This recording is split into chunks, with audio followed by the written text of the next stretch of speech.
Swastiastu. Halo semuanya, perkenalkan saya Kak Evi Ayuni dari kelas Fase F Perhotelan 4, absen 12. Nah, di sini saya akan membahas tentang pertempuran Surabaya 10 November 1945 dan insiden Hotel Yamato. Pertempuran Surabaya merupakan salah satu pertempuran terbesar yang pernah terjadi dalam sejarah Indonesia. Pertempuran ini terjadi di Surabaya, Jawa Timur pada bulan Oktober sampai September 1945. Nah, pertempuran ini merupakan pertempuran terbesar setelah kemerdekaan Indonesia, yaitu 17 Agustus 1945. Tujuannya adalah untuk mempertahankan kemerdekaan Indonesia dari penjajah Belanda yang ingin merebut kembali lagi Indonesia dengan bantuan dari sekutu. Baik, sekarang kita akan membahas tentang penyebab terjadinya pertempuran Surabaya.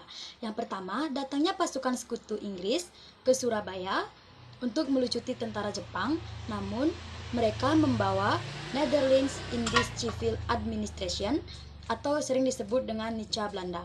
Yang kedua, Belanda ingin menguasai Indonesia, padahal Indonesia sudah merdeka.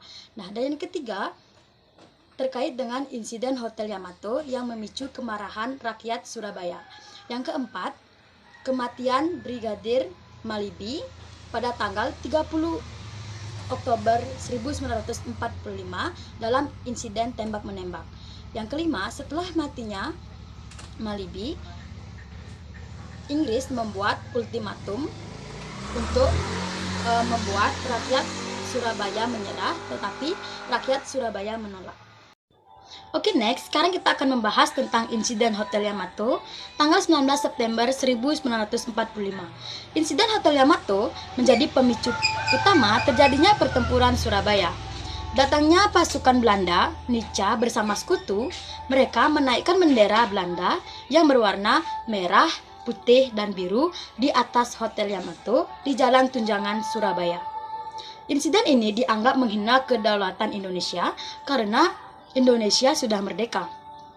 Rakyat Surabaya yang dipimpin oleh pemuda-pemuda seperti Haryono dan Koisnowibowo naik ke atas Hotel Yamato dan menurunkan bendera Belanda serta merobek bagian birunya sehingga menjadi bendera merah putih.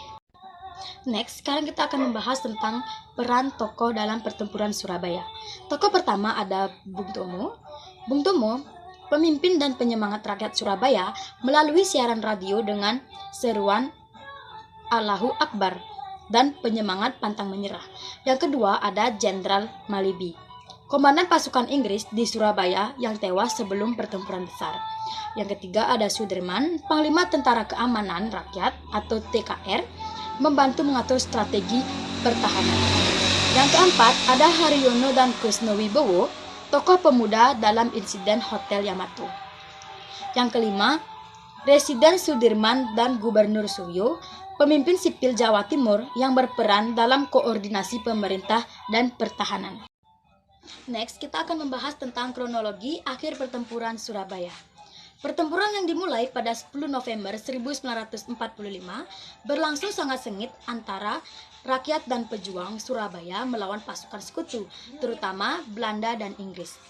Setelah hampir 3 minggu bertempur, kekuatan rakyat semakin melemah karena persenjataan tidak seimbang, banyak korban jiwa di pihak rakyat, sekitar 20.000 orang tewas. Kota Surabaya porak-poranda akibat serangan udara dan darat. Dan tanggal berakhirnya pertempuran Surabaya yaitu pada tanggal 29 November 1945. Perlawanan besar mulai mereda, pasukan sekutu berhasil menguasai sebagian besar kota Surabaya. Namun, perlawanan kecil rakyat tetap terjadi di pinggiran kota. Kesimpulan, pertempuran Surabaya 10 November 1945 adalah perjuangan heroik rakyat Indonesia melawan kekuatan sekutu dan Belanda untuk mempertahankan kemerdekaan Indonesia. Meskipun kalah secara fisik, tetapi semangat patriotisme bangsa Indonesia menjadi api perjuangan nasional. Oleh sebab itu, tanggal 10 November diperingati sebagai Hari Pahlawan di Indonesia.